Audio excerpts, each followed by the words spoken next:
Valeu, Paulo. Agora vamos falar de esporte, que a Susan Rodrigues já está aqui ao vivo com a gente nos estúdios do Balanço Geral. Oi, Susan. Oi, Polito. Boa tarde. Quem acompanha a gente ao vivo no esporte. Hoje tem rodada decisiva para o Avaí na Copa Sul-Sudeste. Precisa vencer para se classificar para a próxima fase. Bora lá? Vamos lá, Leão. O torcedor está esperando.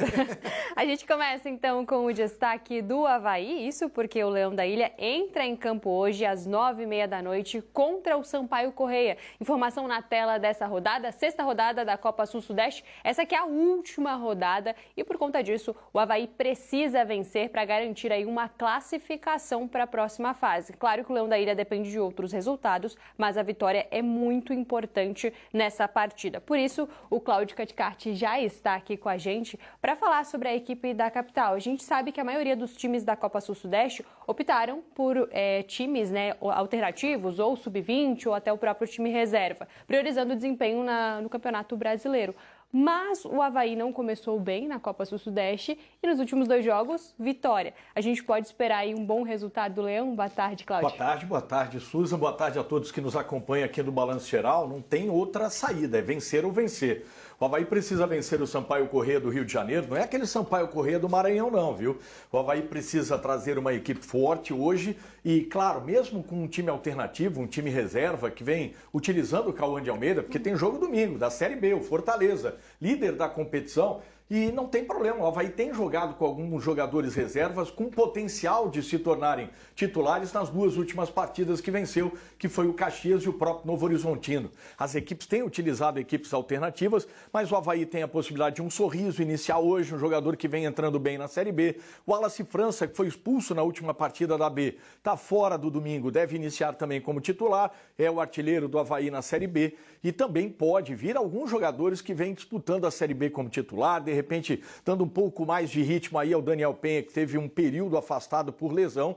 Agora, Susan, importante a gente ressaltar, né? Além da vitória do Avaí, que é inegociável, né? Para poder sonhar com classificação, o Avaí, ele vai torcer, vai secar tanto as equipes, né, do Volta Redonda quanto do Operário de Ponta Grossa. E pensando nessas possibilidades, Cláudio, eu vou convidar você e também o público de casa para a gente dar uma olhadinha na tabela de classificação, para que esses números fiquem bastante evidentes aí. Temos no grupo B ali o Volta Redonda líder com 10 pontos, o Operário na sequência com 9 pontos e o Avaí em terceiro com 7. Olhando para esse cenário, Cláudio, o que o Avaí precisa de resultados na noite de hoje? Exato, o Avaí precisa vencer por qualquer resultado, e aí não é de qualquer forma que vai vencer, né? O Avaí precisa dessa vitória, se impondo dentro de campo contra um adversário que não luta por mais nada. E aí basta o Operário empatar, que o Avaí fica com o mesmo número de pontos, mas ele passa pelo número de vitórias. Agora, outra possibilidade é a derrota do Volta Redonda. Volta Redonda sendo derrotado, o Avaí vencendo, o Avaí passa para a próxima fase. Agora, Suzy, é muito importante, né, que a gente coloque da seguinte forma: o Avaí não vai vencer de qualquer maneira. O Avaí precisa fazer o resultado se impondo dentro de campo. Senão, a gente sabe que no futebol ninguém ganha aí na força e na camisa. Cláudia, agora a gente fala então do outro time da capital. Claro que a gente segue de olho no Leão da Ilha, mas vamos falar um pouquinho de Figueirense, porque nós tivemos ontem aí um anúncio importante. Daniel Kaminski, então gerente executivo de futebol do Figueirense, foi demitido. O anúncio foi feito pelo clube e essa demissão veio após essa sequência de resultados negativos e também após a derrota do Figueirense para o Barra no Scarpelli. Vamos ver. Daniel Kaminski chegou no Figueirense em maio do ano passado. Ele foi um dos responsáveis pela montagem do elenco desta temporada e também pela contratação dos últimos treinadores do Furacão. Desde o então rebaixamento para a Série B do Catarinense, a gestão do então gerente executivo de futebol sofria pressão. E o anúncio veio após a derrota por 3-0 para o Barra dentro de casa. Em nota, o clube agradeceu a dedicação e o compromisso de Kaminski e destacou que quando for escolhido um novo nome para o cargo, a torcida será informada. O alvinegro vive uma fase complicada na 17ª posição na tabela. O time perdeu 3 jogos em 5 rodadas e venceu apenas uma partida na Série C.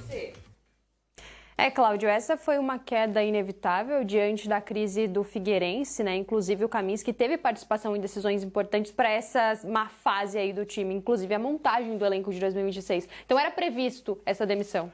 Sem sombra de dúvidas. Acho até que o timing foi atrasado, já desde a queda vexatória, né, no campeonato estadual para a segunda divisão, que manchou a história do clube, que vai fazer 105 anos. Ali já deveria ter sido feita a demissão do Daniel Kaminski, mas a diretoria tinha entendido que havia uma reformulação, uma troca, né, de elenco, jogadores saindo, outros chegando, e acharam que naquele momento deveria manter o diretor de futebol. O fato é que não dá para justificar a manutenção, não tinha fundamentos para você defender a manutenção do Daniel Kaminski. Em apuração que a gente está fazendo, já está a diretoria do Figueirense buscando substitutos, e o perfil é de alguém que tenha a possibilidade de, além de cobrar, ter um ambiente dentro de vestiário que traga, né, tranquilidade dentro do possível, com cobrança. Você aliar um ambiente em que você consiga dar respaldo para os jogadores e também cobrar competitividade. Porque, Susan, o Figueirense está numa situação muito complicada, né? Está próximo, inclusive, dos 2 últimos colocados que levam para a Série D.